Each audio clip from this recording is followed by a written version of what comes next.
السلام علیکم ورحمۃ اللہ. اذان دے دیں.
أشهد أن لا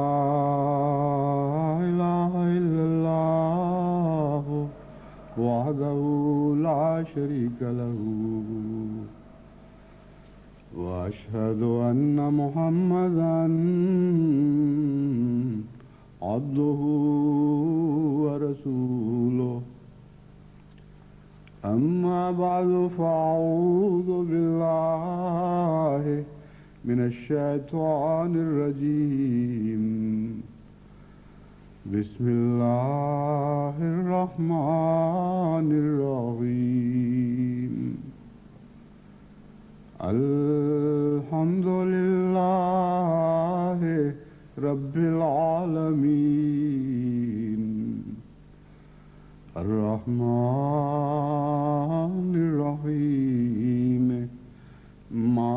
مالك يوم الدين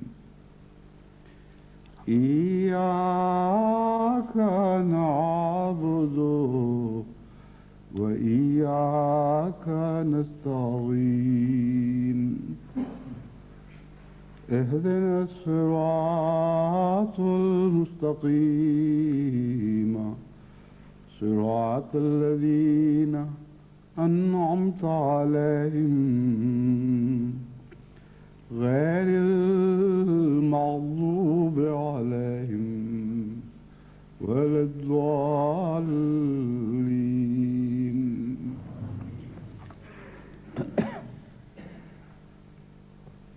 جب سے احمدیت کی دوسری صدی کا آغاز ہوا ہے، ہم خدا تعالیٰ کے فضل کے ساتھ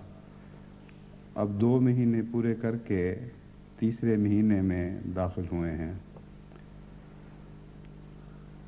دنیا کے مختلف ممالک سے جو رپورٹیں مل رہی ہیں ان سے پتہ چلتا ہے کہ بعض ممالک تو چند دن کی خوشیاں منا کر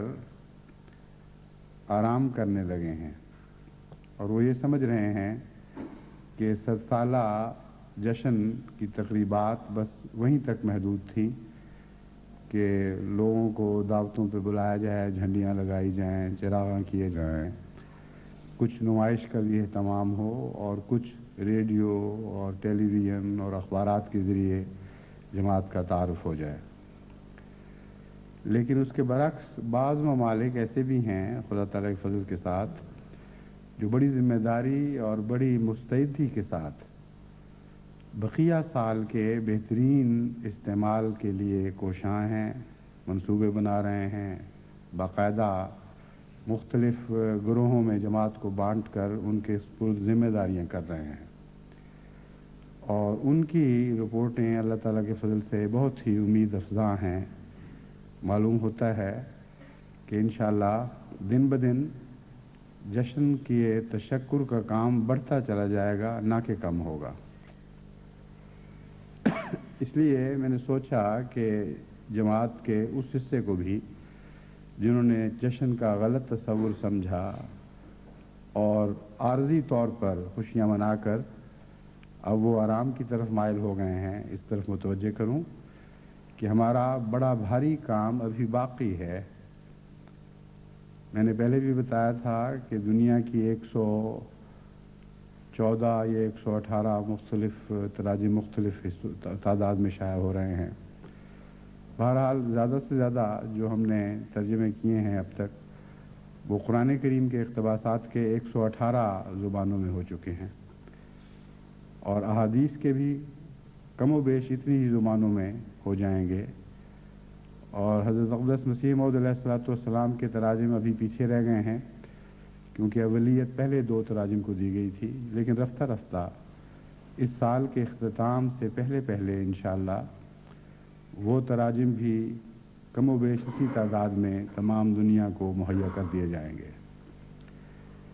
ان تراجم سے متعلق مجھے فکر یہ ہے کہ ان کے سٹاک بڑھتے چلے جا رہے ہیں اور ڈھیریاں اونچی ہو رہی ہیں، حالانکہ جیسا کہ میں نے پہلے بھی متوجہ کیا تھا دنیا کی ضرورت اتنی ہے کہ جتنی تعداد میں ہم نے یہ تراجم شائع کیے ہیں مطالبے یہ آنے چاہیے تھے کہ اور بھیجو اور بھیجو اور بھیجو، اور وہ جماعتیں جو مستعد ہیں وہ یہی مطالبے کر رہی ہیں۔ چنانچہ ہندوستان سے بنگلور کی طرف سے آج ہی ایک چٹھی ملی جس میں انہوں نے وہاں کے جماعت کے ایک مستعد خدمت کرنے والے احمدی نے لکھا ہے کہ ہمیں جتنے تراجم بھیجے گئے وہ بھی کم ہیں، جتنا لٹریچر بھجوایا گیا وہ بھی کم ہے، علاقہ بہت وسیع ہے اور غیر معمولی طور پر طلب پیدا ہو چکی ہے، اس لیے ہمیں کثرت کے ساتھ لٹریچر مہیا کیا جائے۔ اسی طرح پرتگال کے مبلغ نے بھی یہی لکھا، بعض اور مبلغین کی طرف سے بھی اسی قسم کی مطالبے آنے شروع ہو گئے ہیں، لیکن بالعموم مجھے علم ہے کہ جو لٹریچر یہاں سے بھجوایا گیا تھا اس کا بھاری حصہ بغیر تقسیم کے ابھی تک